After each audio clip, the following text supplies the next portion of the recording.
So, Mark, it's the age old problem of the travel hacker. We know everything and other people don't. So, all we want to do is go out into the world and correct them. And this meme shows that perfectly. Yeah, I think it's hilarious because I know so many people that this upsets when somebody says, "Oh yeah, we're flying first class, United Polaris," and they want to be like, "That's business class. It's not first class." I mean, I might want to do that. I don't do that. But, it's funny when people are talking about even domestic first class and they'll call it first class. And there's all these different levels of things that us nerds are aware of, but most people don't care. And first class on a domestic thing is first class to them. And they look for that their whole life. And why should we ruin it for them? So Jasmine doesn't go around closing your mouth when people say stuff.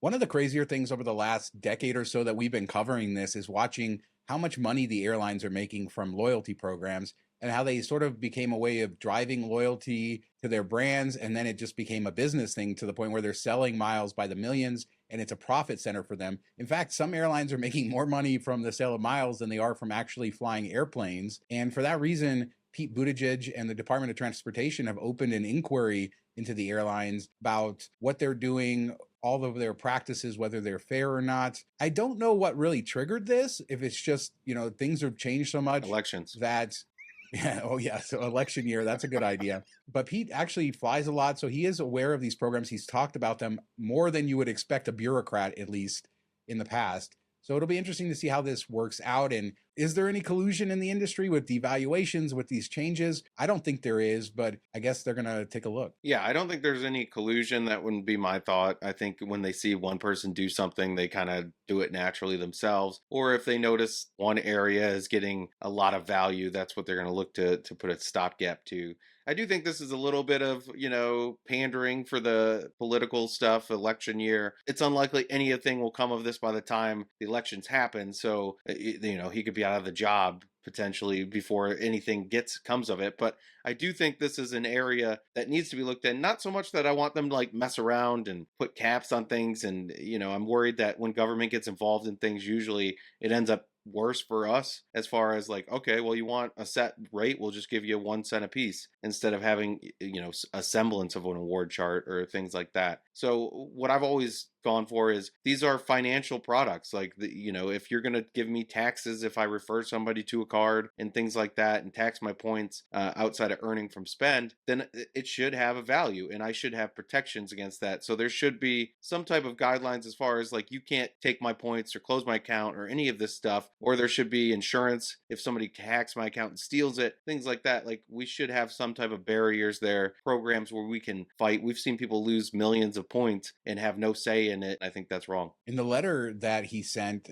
Pete Buttigieg said these programs can shape how customers interact with airlines, and many Americans reportedly have point balances substantial enough that they amount to part of their savings. And I think that could be a problem in the way people look at this stuff, but there are no protections in the way of real currency. And if people are seeing this as a value as part of their overall savings, I can see that as a problem. But one of the reasons they don't have true traditional value, they're also not taxed, right? This is a rebate on your spend and you're not taxed on the value of this. But that was an interesting sort of line, calling it their savings. Yeah, I think a lot of people say hoard points for retirement, thinking they're going to travel. And then, when they get to travel, those points are worth half of what they were before, stuff like that. I look at, transferable currencies as kind of like a emergency savings account. If we had something happen financially, I could cash in my membership rewards or my ultimate rewards, stuff like that. And I would do that before I would dip into our savings. Like, this is the first thing. So I can see why some people do that if you're doing that with hotel points and airline miles where you can't turn them into money so much.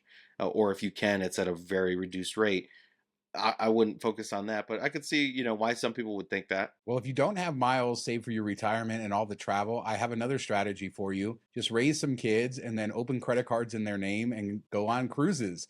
This apparently happened with this couple, this Redditor, and maybe this isn't true, I don't know, but based on my revolutions around this earth, I think it could have happened. Basically, he's saying that his parents never traveled and then they started taking trips. He was a little suspicious, but then one day he gets a collection in the mail for $10,000 and it's from credit cards that his parents had taken out in his name to take all these trips. And then the parents said they had intentions to make the monthly payments, but they couldn't, and then said the kid should file bankruptcy.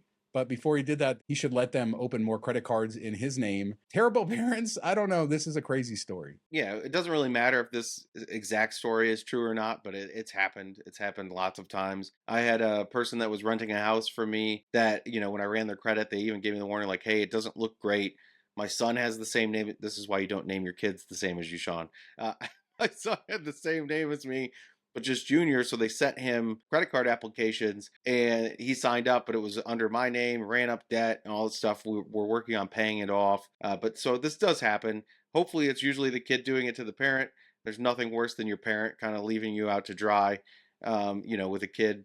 Hey, you raised them. It's kind of partly your fault. So you got to deal with it. But yeah, if my parents put me in debt, that sucks. Sounds like they did this to the siblings too, if this story's true. And it just goes to show that like you can apply. I get mailers for people that like are authorized users on my cards that don't live at my house, have never lived at this address. I still get mailers for them to sign up for certain credit cards and stuff.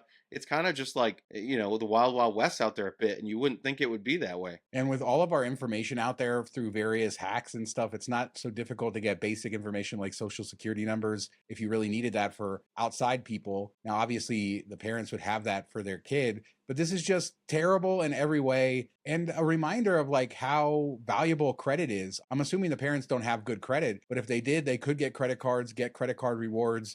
And think about all the travel that we've had or people watching the show have had just because our credit is decent and you can do all of this in an outsized way without ripping off your kids. It's just a reminder that having good credit feels good, but also it's very valuable in getting rewards in the world itself, lower interest rates, everything else. Yeah, and you want to turn on when you have a credit card that has any type of credit watch type of thing. Most of them offer it, especially ones with an annual fee. Turn that on because this kid should have been alerted like, hey, we got an alert or an inquiry that you signed up for this card, and it could have stopped before anything went there. I mean, you don't need those LifeLock programs and stuff like that. You can get them, but just having a credit alert, even a couple of them is always good to have. So let's move on to the coolest trend of all time, and that's people putting all of their items in airport bins and arranging them into. Do you want to say what I put?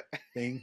Yeah, the dumbest trend of all time, which is why yeah, I was just countering that. But I don't think this is cool at all. But apparently it's a thing where people organize all of their trinkets in the airport bin in a pretty way so that they can take a picture for social media. And sometimes I guess they're holding up lines, which kind of sucks. I wanted to ask you, is it a bad thing if when you're done going through security, if you go off to the side and you do this? Would that hurt? No, I don't. And when I saw this story, when I saw the headline, I was thinking it was because there's been some thefts by TSA agents and they were taking a picture to make sure like all their belongings are still there when they get back or as like proof that, hey, this was in there. So then when I read this, I was like, this is the stupidest thing I've ever seen. And I hate TikTok even more. So you just like, I swear you put it in the feed so that, I would get more mad at TikTok.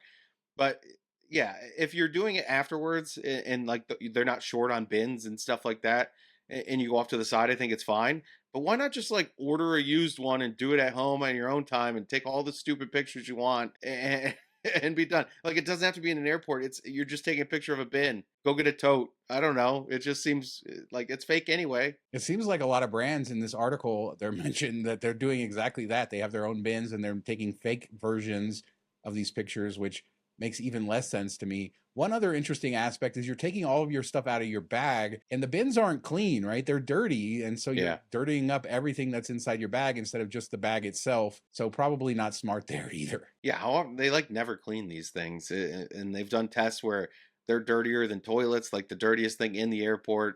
So definitely, hand sanitizer after go to the bathroom, wash, whatever. Don't touch your eyes and things like that. But when you think like somebody would create a thing where as the bins are coming back, especially ones that like come in underneath, that they have like a UV light that just kills stuff as it goes through, like a quick thing that, just does it automatically. I don't know. Maybe that's the $1 billion idea out there that nobody's had. This is the TSA you're talking about. They don't give a crap about our comfort. They're just there for our safety, which they are. So thanks to the TSA, but they don't like the guest experience. Guest experience. Hey, they got your shampoo on lock. They can take that right and left. Weapons, we don't worry too much about those. If you're watching this TSA, notice that I said you do great work and Mark gave you shade. So Next time going through security, make sure to give them that SSSS. So on to credit card news, the Ink Unlimited. So the Chase Ink cards always seem to be having an offer in window now, and we saw the Ink Preferred go away, and we talked about that on previous shows. But this is the Ink Unlimited. What's interesting about this is it's a 0 annual fee card, and it now has a 90,000 ultimate reward point bonus, kind of, or $900 after 6,000 on spend in the first 3 months. It earns 1.5x everywhere. And if you have a premium card, then it becomes ultimate rewards. You can transfer to that. If not, it's just straight cash back. But a great deal, and probably the biggest bonus you're going to see on a no annual fee card, or certainly one of the biggest ones. Yeah, I think the highest has been, I think it was 100K at one point, but this is like right there. So if you haven't had the card, I would jump on it, or if you had one in the past and it's been a while, you can jump on it as well. But it does seem like they took down the one offer and then up the next one. So who knows, in a month or two or whenever this offer ends, maybe we'll see the Ink Cash come up next. So maybe, wait a bit to see if that plays out that way. But yeah, this is a great offer. It's an easy card for people, 1.5 on everything. You don't have to worry about categories. If you have a P2 that's like doesn't want to mess with any of this, this is like a great option for them, for your business and stuff like that. But you can turn it into ultimate rewards if you have another annual fee card that earns ultimate rewards, the Sapphire Preferred, Sapphire Reserve, or Ink Preferred. So if you just grab the Ink Preferred with the last offer, then you're already set up. Certainly a very valuable offer, but not as valuable as this new US Bank card that they said that they're going to launch, the Smartly Visa Signature card. And I almost thought it was April Fool's when this came out. Now, what's interesting is US Bank has not launched this card yet. They've announced that they're going to launch this card, which gives me pause, because what are we going to actually get when they do launch it? But basically, they're promising a 2% cashback card, which isn't unheard of. But then based on how much you have in your savings account, you can up that. So if you have 50,000 to 100,000, they'll give you 3% cash back. And then if you have 100,000 or more in a savings account, or an IRA would count as well, then you get 4% cash back, which is just unheard of. Yeah, that would be wild. And I mean, this could be a way to get people to invest more with US Bank. Maybe that's the end goal here. I don't know how many people have $100,000 sitting out there that they can move over. But even if you like go to the $5,000 mark, you get 2.5%, which is still better than pretty much everything else on a everyday basis. You might get a little bit better with Bank of America if you have, their top tier banking status and stuff, but that takes a lot more than $5,000. So initially I kind of scoffed this off, like $100,000. I'm not moving, retirement funds around and doing all that just to get 4% on my credit card. But $5,000, especially if the savings account has somewhat of an interest earning thing, it might be worth it. You definitely have to check the details on that, but we don't know what the annual fee will be, if there will be an annual fee. US Bank's a little bit uptight about spending on their card, so I don't know that you can go willy-nilly either. Yeah, I think that's going to be the big downside here, is they are kind of aggressive in looking at spending, and maybe over time people have had success kind of ramping up their spending with US Bank. But if you kind of mess with it at the beginning, I'm sure they're going to be watching those 4% pretty closely. But that is certainly lucrative, and certainly an interesting product. And hopefully it pushes other banks, and hopefully it actually launches as it says. And you're right, 2.5% with only 5,000 savings, not bad. Right now, a lot of people have 100,000 park with Bank of America, get their Platinum Honors, which gets you 2.62% back. So this is certainly better than that. So I'm excited for a card that probably will never happen in the form that they announced it. What is this with announcing a card that we're going to come? Why don't you just announce the card as you come out with it? It's not like you're a new bank. So why put this out there without the actual product being ready? I don't know if they just want to keep it in the news cycle, or see how people, it's like a cheap focus group. Like you don't have to pay people to do it. You'll just hear what is out on the street once you announce it. I don't know. But yeah, like you said, half the time it ends up being, a bit different than we saw. But a lot of times that's leaks too. And this seems more like, they came out and were like, here you go, this is it. So I wouldn't be surprised if it totally comes out the way it is, but who knows? It'll probably be like a $300 annual fee or something. So on to some other stuff. RebateKey is an interesting thing. A lot of people in the hobby have used it to buy products basically free. You can get free spend. What happens is vendors put their products on RebateKey, and then they offer a rebate, oftentimes 100%, sometimes less. The idea being they want to get sales, helps them with the algorithms, for example, on Amazon, get reviews, stuff like that. And then you buy a product, and then 5 or 6 weeks later, you get a rebate back.